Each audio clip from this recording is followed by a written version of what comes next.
All right, everybody. Welcome to another episode of the Vector Accelerator Podcast. I'm Scott Schimmel. I'm here with my brand new friend, Natalie. Natalie, first of all, would you pronounce your last name? Because it's awfully similar to mine. It's Schibell. A little Yes. bit. The Schimmel Schibell Podcast coming at you. Natalie, I could never do justice to your eclectic career background. I was reading about you, and you're like the Forrest Gump of 2025. Would you just kind of give us a little snapshot of where you've been and who you are? Sure. I'll try to keep it concise. But I'm Natalie Schibell, originally from Central New Jersey, West Long Branch. If you anyone out there is from New Jersey, it's exit 105 on the Parkway. Nice. I grew up in West Long Branch. Eventually joined the Navy at 28 through the Health Services Collegiate Program, which is a really neat. Yep. 28? Yep. I was in grad school at New York Medical College, and I learned of a program called the Health Services Collegiate Program. And it allows you to go to school full time while enlisting in the Navy. But of course, you're not quite serving yet. You're going to school, and you get a full salary, BAH and all that. And then when you graduate, you immediately go to officer development school. You go to your first tour, and off you go. So I took advantage of that opportunity. I was at New York Medical College, was able to really focus on my studies, graduated from honors, became an environmental health officer, which is an officer in the Medical Service Corps. Okay. Reported to my first duty station, which was Subbase New London out of Groton, Connecticut. I know for all you Navy folk out there, Groton, but Groton for me was a diamond in the rough. I got a really neat tour as an EHO. I got to experience everything from toxicology, preventive medicine, industrial hygiene. There were about 93 facilities, 32,000 base members that were visiting. So I had complete oversight of 8 preventive medicine programs, monitoring health and wellness and public safety and public health all across the base. So it was really a phenomenal tour. I learned a lot. And then joined the reserve once my active duty tour was up. Yeah. That was an interesting experience. I had a lot of difficulty transitioning and getting a full-time civilian job. I remained in the reserve, was assistant officer in charge, and eventually recalled myself back to active duty as what's called a canvasser recruiter. So I was assigned to a division at that time was Navy Recruiting District New York, now called Navy Talent Acquisition Empire State. Was a division officer of recruiting out of a station in Woodbridge, New Jersey. Did really well with that. Became Recruiter of the Year, Diversity Recruiter of the Year. Got the recruiting bug. It took me over, and I loved every minute of it. At the end of my 2-year tour, once again went out and tried to transition. I was really hyped. I thought I was going to get a recruiting job. Not so. Struggled again. Recalled myself back to active duty. But was more invited to go to Commander Navy Recruiting Command for a really exciting billet in N314, which is for medical programs. So making sure that we were making our goals for the medical community and medical service corps. Did that for 2 years. At the end of it, was appointed Regional Officer Programs Officer of the Navy Recruiting Command's newest region, Region 3. So I ran recruiting operations. Once again, got out, was super pumped. Did not get a job again. No, come on. Yeah, very true. Then a funny thing happened, not so funny, but a pandemic. As you know, my background's public health, infectious disease. So all of a sudden, Scott, a door opened. The world needed public health professionals. Yes. And at that time, I had orders to Guam, actually, in the Navy Reserve, because I had transitioned back into the reserve. And at the same time, I got a job offer to work for the Centers for Disease Control, DFWED, foodborne and waterborne diseases, on the National Wastewater Surveillance System, which was a $90 billion data surveillance project mitigating COVID-19 with sewage. So I was all over it. That was tremendous opportunity. I learned a lot, and learned a lot about contracting as well. I was appointed a contracting officer representative, was on the COVID response team answering really neat COVID questions with epidemiologists and scientists there. But then at the end of it, I was offered a full-time job with the CDC, but more as a contracting officer, which I didn't quite want to go into that track. And at that time, I also was trying to get, some other jobs and still get into the corporate world. A friend of mine introduced me to 4Block, which is a nonprofit. And through 4Block, I finally got my door to open for the corporate world. And it was an opportunity at Forrester to be a senior analyst. So I did that, was promoted within 10 months to VP Research Director of the healthcare vertical, probably in the most exciting time in healthcare history to be studying emerging technologies and consulting with clients. It was an amazing opportunity that really increased my skills tenfold. Experience with the media, with Fortune 500, 100 companies and CEOs, and talking data and technology all day, every day. Then was poached to a company where I became a product marketer. I was a VP of Market Strategy, Intelligence, and Insights at a care management company. And then from there, was scooped up again to work for a real-world evidence company, back to public health a little bit. Get to go back to my familiar friends in healthcare and epidemiology, which is where I am today. Back in 2020, however, when I was first transitioning from, my first transition really was 2015. But 2020 was my last active duty tour. That's when I founded Mission to Commission, a 501c3 nonprofit dedicated to helping individuals transition into the military from the civilian sector, and then on their way out back into the civilian sector. So that's Forrest awesome. Gump. That is wild. Were you reading that the whole time? Like, how did you? I was not. How did you do that? Maybe I should have to be more concise, but. No. I bet tonight you're gonna go to bed. You're gonna be like falling asleep, and you're like, oh, I forgot that whole other career that I had. I forgot to tell them about. Oh, there were others in there. That is wild. Did a lot of things. Between that time, which I didn't cover, I was a midshipman at George Washington University. Sure. Went through the whole ROTC program just about. Got to my first class year, halfway through, and discovered that I wanted to possibly become an explosive ordnance disposal officer. Yeah. Got through all the screening and did some my own research and a career pivot, and said, you know what, maybe this isn't exactly what I thought it was. And because I was a college programmer and volunteered ROTC, I know it sounds crazy. I did this stuff for fun. I was able to not ultimately, commission. And I didn't have any money to pay back or anything. Because again, I didn't take a scholarship.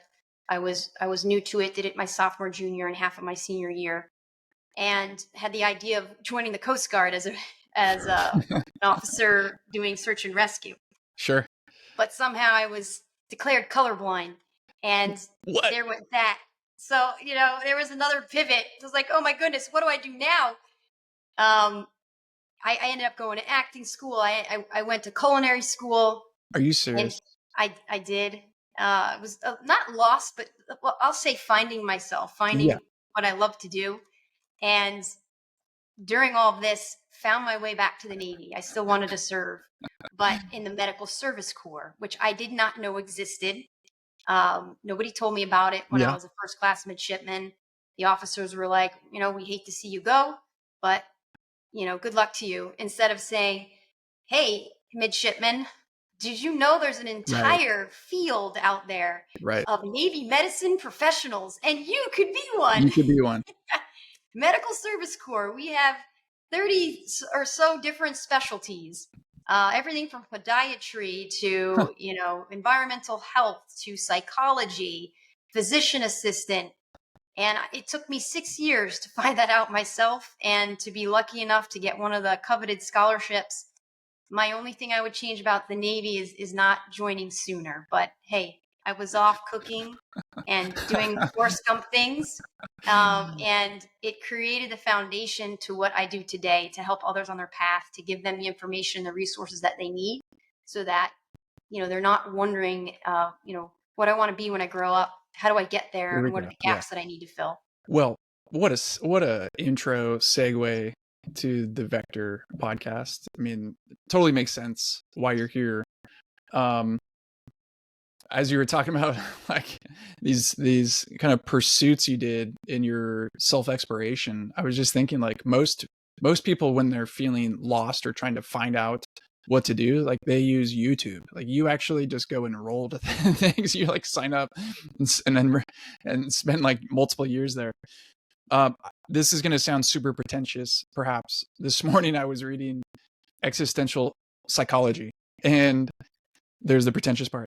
That's a setup. I was reading a particular model about a meaningful life, and the first of 4 pillars this particular author was talking about was a sense of coherence, that your life, like looking backwards and looking forwards, has a thread. It has a coherent sense of like an arc to it. And I think you just shared a little bit about that, but I would be curious to hear more about where do you see coherence in all those various things. And I'll stop joking about all these different things because there's a lot of richness and depth there. So what do you see as like the thread?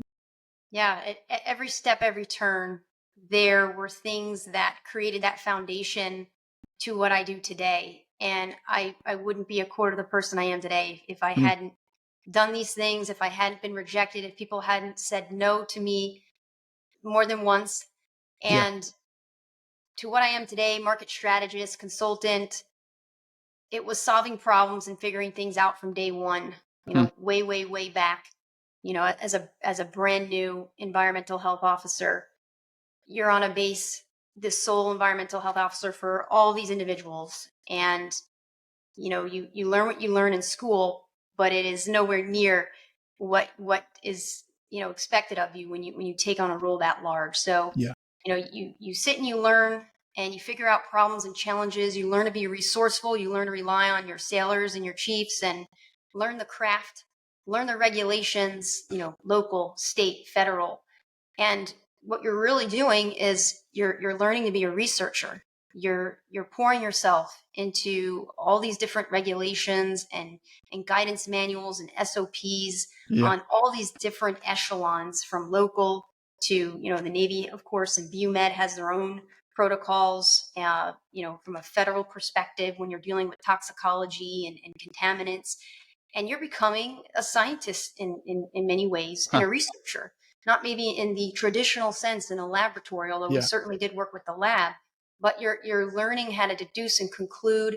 You're, of course, learning how to be a leader, not just to at the clinic, but base wide, because your decisions, your ability to inspect, to adhere those standards determines whether or not a submarine leaves on deployment. It determines whether or not a restaurant on base is closed down.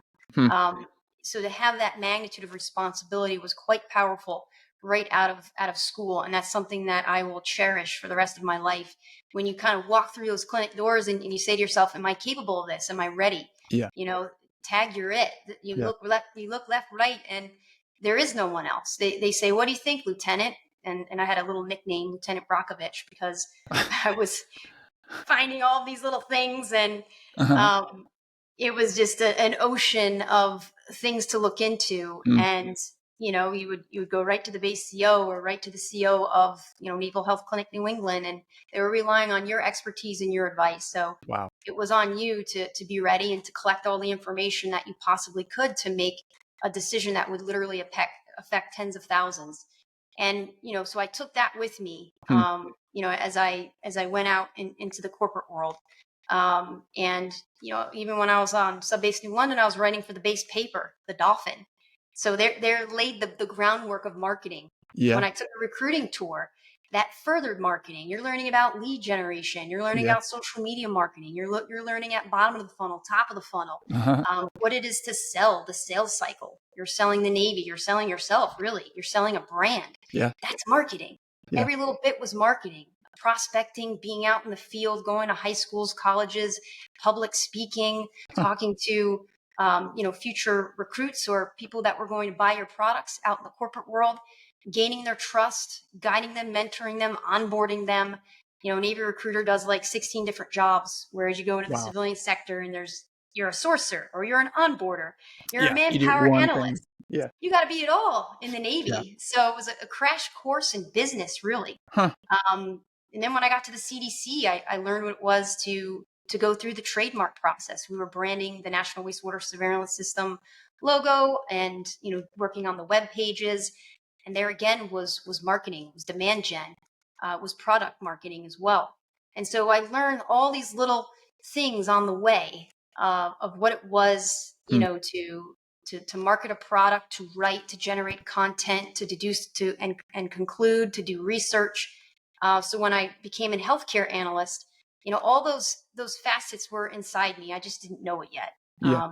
And they come to life, they come to fruition once you're actually on the job on a day-to-day basis, and you're pulling from that experience. One of the threads I'm hearing also as you share those different circumstances and responsibilities is like the word consequential comes to mind. Everything you're doing was like had a lot of consequences to it. Responsibility, weight, Absolutely. authority, power, like, and from jump. How do you see that? Two, what do you do with that as you now consult and shape others? Yeah, I think it's, following a process, right? Nothing's done overnight. You really have to think something through and all the different steps that it takes. For example, I'm a product marketer. You don't just produce a product, right? You've got to do the research, all Yeah. the research that goes behind it. So, I'm in Aetion right now, real world evidence company. You've got to go look into segmenting the market. What's data analytics? What's real world data? What's real world evidence? Who are our competitors? What are they producing? What are the key differentiators? Hmm. What's the value of the market? If you do a market segmentation, a TAM analysis, what's the actual percentage of the market that you can actually go out and get because you have the tools and the resource and the manpower at your company, to go execute that. And so, everything has a process. Nothing's made overnight. Yeah. And to be that meticulous are those are the things that you pick up in all these different jobs. I'll remember as an EHO in the clinic, I was a controlled substance inventory board officer. So Wow. I was in the pharmacy counting pills, and people might be like, "Oh, what a tedious job." Yes, it was tedious, but it actually taught you how the pharmacy was run. Huh. It taught you about controlled substances and all the different things that go into running a pharmacy. And you have to take those experiences with you, whether it's product marketing, whether it's running a marketing team and all the different types of marketing, is to really have a plan and think each and every little thing through, because it's a domino effect. If there's one thing that's not lined up properly, you haven't researched it, you're going to start to see holes in your plan. And I think that's the big takeaway from all this. Tell me more about mission to commission, particularly the part that stuck out to me was we talk about like the pre-transition, the transition into the service. What do you mean by that? Yeah, so we have a philosophy where you can help the transition to the civilian sector from day one, where you raise your right hand. Huh. And a lot of people, including myself, you walk into a recruiting office and a job seems really cool. Obviously, if you're taking the ASVAB and you're enlisting, there's less control over what type of job that you go into. You become an officer, there's a little bit more control, but oftentimes you're like, well, that sounds cool. Yeah, I'd like to do that, but Yeah. nobody sits you down and says, well, here's the equivalent once you do transition out into the civilian sector. Here's what you are most likely going to be proficient at. These are the gaps in the skills that you're going to have to fill. Here's the Yeah. education that you're going to have to get, whether it's a master's, whether it's these PMP, the different certifications, IT certifications. Newsflash, this job might be gone in the next 5-10 years. Uh-huh. Newsflash, this might have an extremely high turnover rate. Nobody tells you those things. Yeah. So you walk in a bit blind, not knowing what to expect. And Yeah. I wanted to change that. I wanted to fix the issue with veterans not being gainfully employed and unemployment by starting from day one and educating them on what they need to do. Job might sound really cool, and that's great. Yeah. Go do it. Go serve your country, but know along the way what you need to do to prepare. So when that time comes, when you get out, and it could come prematurely, you could Yeah. get hurt. Something else could happen. Now all of a sudden you're 5 years getting out earlier than what you thought. You've got to be ready. So we take a full cycle approach That's to an awesome. entire career versus what am I doing in this moment. Yes. Yeah. What am I doing next week? How do I get a job now?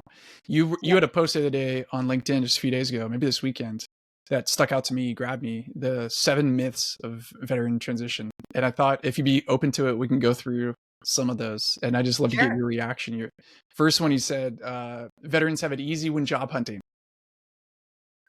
I'm living life proof. Now some have it easier than others. Yeah. My path is rather unique, but Yeah. hey, if you're an engineer, if you're a Navy nuke, I love you, my nukes. They tend to have an easier time.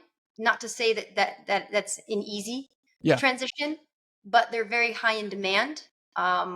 If you have a job like preventive medicine technician or environmental health officer, it can be a lot harder because there's not 100% equivalent in the civilian sector, Right. and that's what you have to be prepared for. Yeah.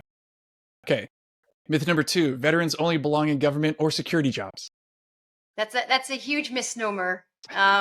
We can use our skills and our accountability, resourcefulness in every single job out there, in every sector. How about this one? Military leadership automatically transfers to the civilian world. I've heard that quite a bit. Like, they're leaders in the military, they must be then leaders in the rest of life.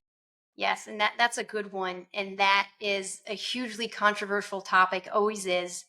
And I've fielded these questions myself a number of times from on job interviews, from hiring managers, where they think that you're coming out of the military, people are going to obey you because they have to abide by orders, Yeah. and it's easier in the military, and it's actually the opposite. Yeah. You have to gain the trust of your people. You've got to get in the trenches with them. You've got to, respect goes both ways. Yeah. And, NCOs are quite good at that, right? Because they've been serving for a number of years. They learn to be that midway between, top brass and, your newly enlisted members, Yeah. and they cultivate and grow them. Good officers do that too. Obviously, when you're fresh out of school, you're not as seasoned, but really good officers, at least the one that I always aspired to be, always took an interest in my people, always sat with them, Yeah. mentored them, rolled up my sleeves with them, was on my hands and knees looking at whatever had to be looked at and really understanding what their jobs were. And it goes both ways. And it's also like that in the civilian sector Yeah. where, people respond to trust, not to title. And there's debates on both sides. Hmm. Yes, ultimately, you have to say yes, sir, no, sir, Yeah. yes, ma'am, or I'll find out, ma'am. But, you know, there's a difference between obeying orders and inspiring people to do their best work. Yeah. And that's certainly not something that's determined by rank. It's determined by aptitude and the type of leader that you are. Yeah. And so I want to squash that misnomer Yeah. out there for any hiring manager in the corporate world, that just because someone's coming out as, could be an NCO, could be an 07, the type of leader they are is the presence that they command, is how they are with their people. Are they transformational? And that's what's most important.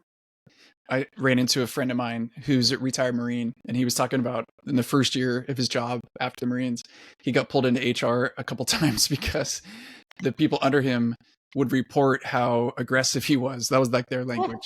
And he's like, Scott, I was giving them like 4 out of 10. I was just telling them, you're not doing your job right. He's like, it really took me a while to figure out like how to adjust my tone and my leadership style outside the military. Yeah, that I can see that.